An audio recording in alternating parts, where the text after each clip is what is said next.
teens, this is our last week of home for the summer.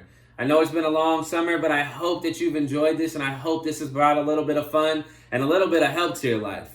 This week, another important life skill, how to build a resume. I'll show you what needs to go into a resume, what you shouldn't include, how to really sell yourself. Well, for starters, we need our contact information. That's how they're going to get a hold of us when we get the job, right? So always include your name, first and last, your email, and your phone number.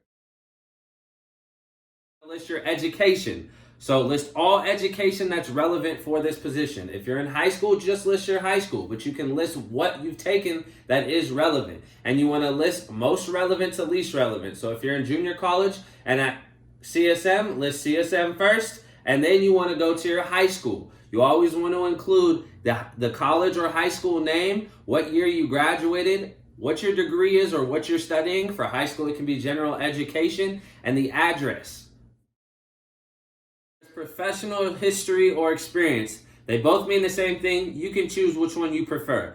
But this is your chance to showcase your skills and the values that you brought to your previous employer or the previous club if you have no employment experience. You always want to list the name, the title of the position that you were in or the club that you were in, the amount of years of employment or the amount of years that you were in this, and a description of what your employment was or what you did, what club you were in and what you did.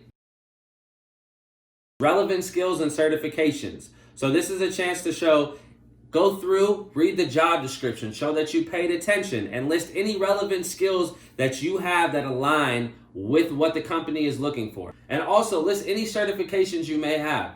Through high school, we go through certain certifications. Once we're in a job, if you work in certain fields, they require certain certifications, and some employers pay for that. What you want to do is list these certifications, and if you can, get a hard copy of those to bring to those employers.